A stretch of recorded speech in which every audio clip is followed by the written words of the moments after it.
Here's what you should never do with your investment property. Now, many Kiwi investors, they use property as a way to achieve their personal goals. Things like buying their dream home, helping their kids, or securing their retirement. But sometimes they try to buy a property that blends their personal and their investment goals.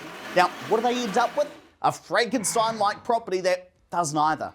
So in today's video, you're going to learn the 3 things you should never do with your investment property and what you should do instead. Number 1, you must never think you're going to live in your investment property yourself. Now, Bob and Judy, they live in Wellington, and they think, you know what, in 2 years' time, we'd quite like to move down to Queenstown. And they think, let's get it now before prices go up. Now, why might that be a bad idea? Well, first, after they buy the property, they'll probably rent it out before they move down there. Now, because they plan to live in it, what are they going to buy? Probably a more expensive, high-spec property with all the bells and whistles. Now, these sorts of properties often have low rental returns or yields, and because of that, they often have bad cash flow. Now, in essence, it's a bad investment for the time they're renting it out. So you mustn't trick yourself into thinking, I'm buying this as an investment, because it's not a good investment. But secondly, what you need in a house will probably change over time. Well, what if you have an extra baby? Well, now that house you just bought, it's too small. Or what if you get a big promotion at work, decide to start a business? Well, now moving to Queenstown, it's no longer on the cards. So you spent all this money for a property you no longer need. So what do you do instead? Well, buy the right long-term investment property, and that might be somewhere else entirely, like in Christchurch. Well, that way you get the capital growth you are after from an investment. Then, once you're ready to move, that's when you buy the house you want. Now, you still meet your investment and personal goals, but you avoid all that other unnecessary hassle and uncertainty. Number 2, you must never plan to use your investment property for your kids. So Alan and Eric, they live with their twin teenage girls in Hamilton. Now, the girls are about to leave high school and go off to university up in Auckland. Now, Alan and Eric, great dads, they think, let's buy something for the girls up in Auckland as an investment, so they've got a place to stay and we'll also get some capital growth for our retirement.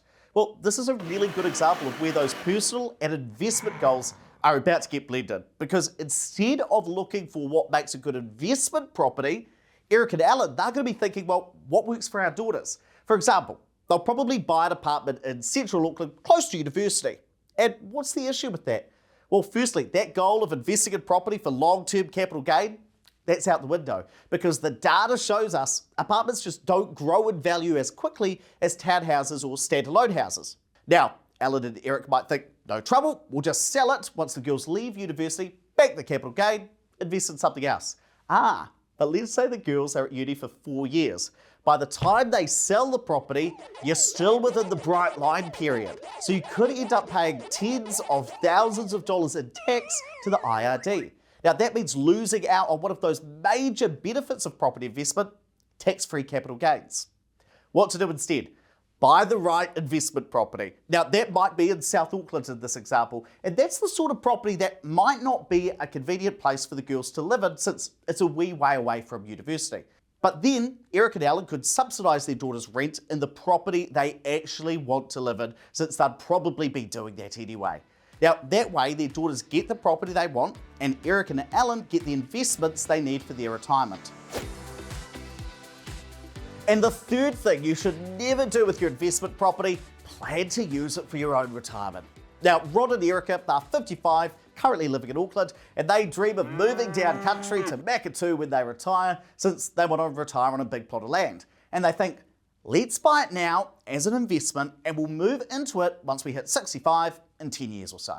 Now, there are 3 big issues when investors do this. Well, firstly, because Makatu has a tiny population, just 1,200 people live there, it's really unlikely that that pair are going to get a massive amount of capital growth, since population growth in the town will be relatively muted.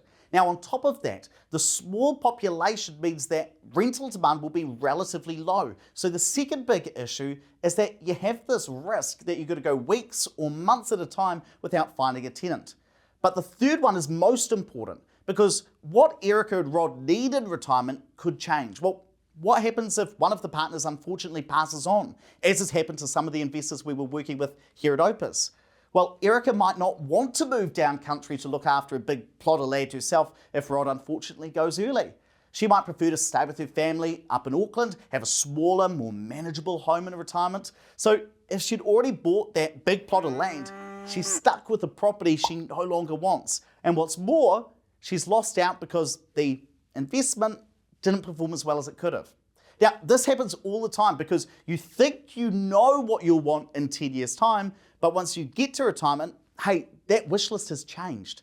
So what do you do instead? Well, you guessed it. Buy the right investment property, and then once it's time to make that big move, that's the time you sell your current home, move to your dream retirement spot. That way you protect yourself from 1, buying a bad rental property, and then 2, buying a property that's not right for you by the time you actually want to retire in it.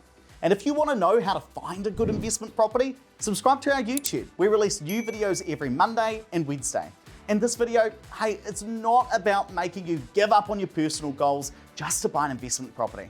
No, it's about saying don't play mind tricks on yourself thinking you can blend your personal and investment goals. Instead, use investment properties, good investment properties, to build your wealth so that you then have the money to fund your personal goals.